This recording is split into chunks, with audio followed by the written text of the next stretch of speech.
These terms, allegorical and literal, have to be carefully thought through to answer a question like this.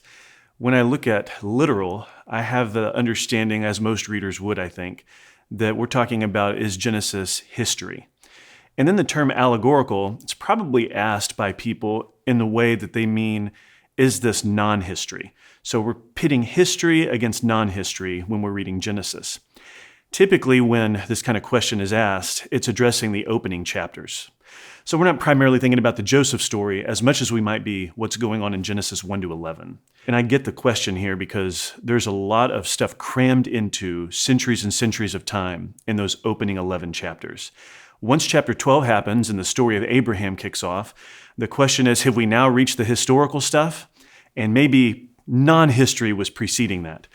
Well, the way I want to approach this question is to say, not only does the Old Testament, I think, insist that those first 11 chapters are historical, the later biblical authors in the New Testament confirm this as well. We are reading history because the living God is being proclaimed in Genesis 1 to 11 to have created all things from nothing, using no other created matter, no other competing gods. There's only the living God, and he makes all things.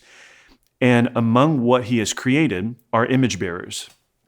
Now, he creates Adam in Genesis 2, and from Adam he makes Eve in Genesis 2 as well.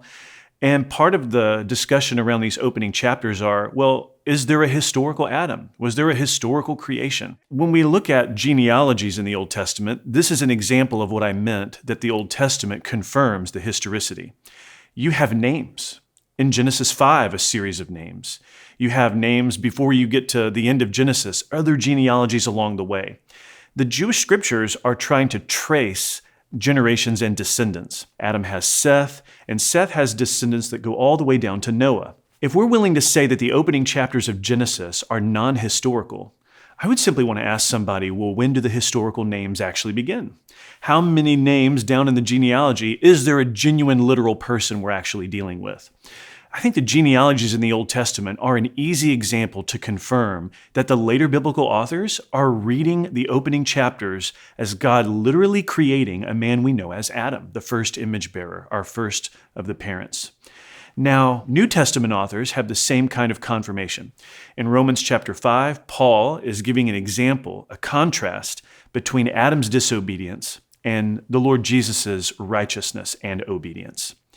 That kind of contrast works because the literal Jesus is an obedient last Adam contrasting with the disobedient first Adam at the beginning of human history.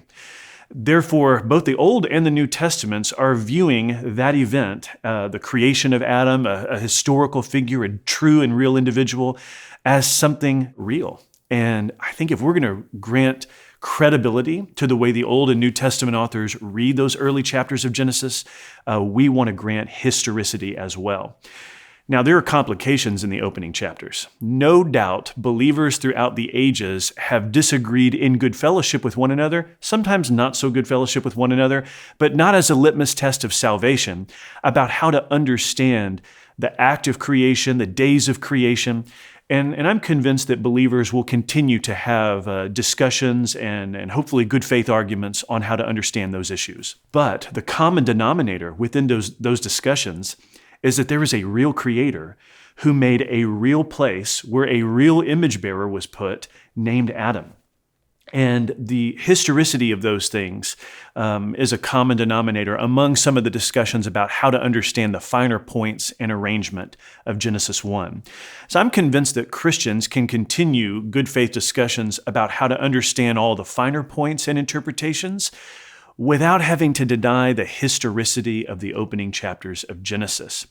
We have to remember that when Genesis is written, these Israelites receiving the books of Moses, which include the first book, Genesis, they are learning about this earlier history predating them by many centuries. And as the Israelites are receiving the books of Moses, they live themselves in a culture, a series of cultures, Egyptian and otherwise, as they travel to the land of Canaan, where many cultures are going to have their own competing worldviews and assumptions about where things came from, about why there's something rather than nothing. Genesis is something we should grant historical credibility to as it gives the true story of the world. over against the myths of the ancient Near East, which postulated all kinds of polytheistic explorations of things and creations of things, gods warring with other gods, committing acts of immorality and violence, even creating mankind because the gods had needs that needed to be met, and so they created man to meet those needs. When you read the Genesis account and you read the creation myths of the ancient Near East, there are some stark differences in a way that writers like John Currid and others who study ancient Near Eastern documents and Old Testament archaeology, they use the language polemic. That Genesis 1, in addition to beginning to tell the true story of the world, is actually subverting the competing rival ancient Near Eastern myths. As Christians, it's good to see this story in light of other competing narratives, because we can see here is the living God giving us the true story of the world and subverting those other myths and being able to separate truth from error. And we can believe wholeheartedly in the creation account. The living God making us for His glory, as He has made all things for His glory. We have a historical and not allegorical description.